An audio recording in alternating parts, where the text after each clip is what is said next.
Temptation of the fall of man, அதாவது இந்த வீழ்ச்சியின் மனிதனுடைய சோதனை எந்தெந்த சோதனை எந்தெந்த ரீதியில் வருது, வழியில் வந்தது அப்படின்றத நம்ம பார்க்க போகிறோம். இப்போ முதல் காரியம், தேவனுடைய வார்த்தையின் மூலம் சோதனை வந்தது.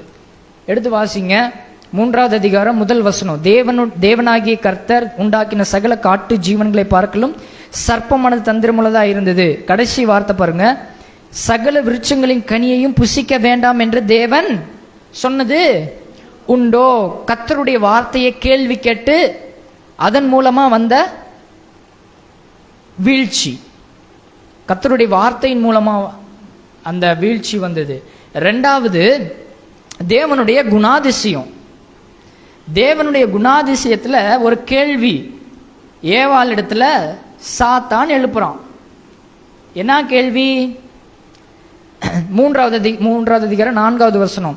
அப்பொழுது சர்ப்பம் ஸ்திரியை நோக்கி, நீங்கள் சாகவே சாவதில்லைன்னு சொல்லுச்சு. ஆனா கர்த்தர் என்ன சொன்னாரு?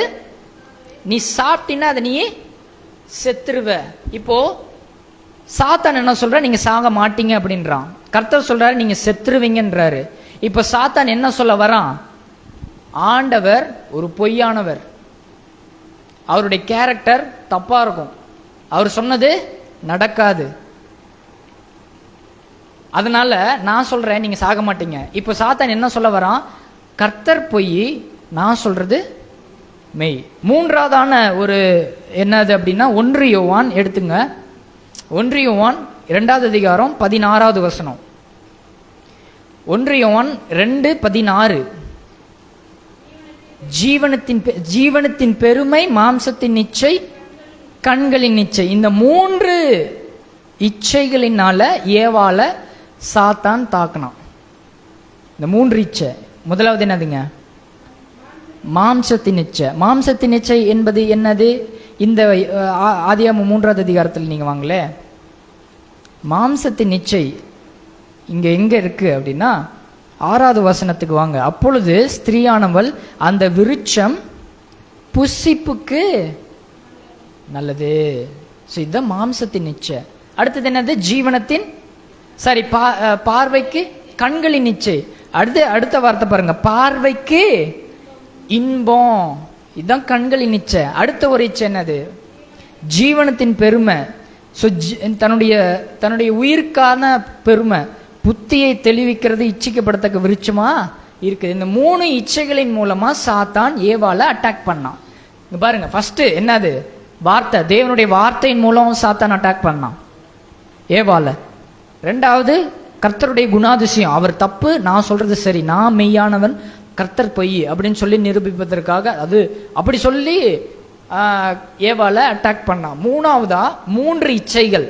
என்னென்ன இச்சை? 1 யோவான் 2வது அதிகாரம் 16வது வசனத்துல தான் இருக்கு. ஸோ அந்த இச்சைகள் மூலமா ஏவாளை அட்டாக் பண்ணான். நான் கவனிங்க, இதே 3 வழிகள்ல இயேசுவை சாத்தான் சோதிச்சான். எப்போ? இயேசு ஞானஸ்நானம் பெற்றுட்டு வனாந்திரத்துக்கு போகும்போது சாத்தான் வந்து என்ன செஞ்சான்? இயேசுவை சோதித்தான். அந்த வசனத்தை மட்டும் நம்ம எடுத்து வாசிப்போம். மத்தேயு 4வது அதிகாரம். மத்தேயு 4வது அதிகாரம் 3வது வசனம்.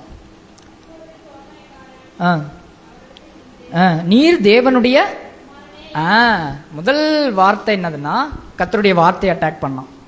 எப்படிங்க அப்படின்னு சொன்னா, ஞானஸ்நானம் பெறும் பொழுது பரிசுத்த ஆவியானவர் புறா ரூபத்துல புறாவை போல இறங்கினாருங்களா? அப்போ வானத்துல ஒரு சத்தம் வந்தது. அந்த சத்தம் என்னவா இருந்தது? இவர் என்னுடைய நேச குமாரன். தெளிவா கேக்குது. இவர் என்னுடைய நேசகுமாரன் சொல்லி பிதா சொல்றாரு. ஆனா சாத்தான் வனாந்திரத்துக்கு வரும்போது, நீ மெய்யான குமாரனே ஆனால், அப்படியா? அப்ப நீ மெய்யான குமாரனே ஆனால் அப்படின்னு சொல்லிட்டு சொல்றான். அப்படின்னா என்ன அர்த்தம்? தேவனுடைய வார்த்தை இவனை விசுவாசிக்கல. ஸோ வார்த்தை மூலம் அட்டாக் பண்ணான். அடுத்தது நம்ம பார்த்தோம் இல்லையா, அந்த கண்களின் நிச்சயம், மாம்சத்தின் பெருமை, ஜீவனத்தின் இச்சை அப்படின்னு சொல்லிட்டு அதே தான் இங்கேயும் நம்ம பார்க்க முடியும். நீங்கள் அந்த வசனங்களை நீங்கள் வீட்டில் போய் படிங்களே, நீங்கள் அந்த வீட்டில் போய் நீங்கள் அந்த அதிகாரம் முழுசாக நீங்கள் பார்த்தீங்கன்னா அந்த 2-3 இச்சைகளையும் இயேசுவுக்கு சாத்தான் அந்த வழிகள் மூலமாக அவன் அட்டாக் பண்ணியிருப்பான். பட் இயேசு கிறிஸ்து அந்த சோதனையில் என்ன பண்ணிட்டாரு? வெற்றி பெற்றுட்டார். ஸோ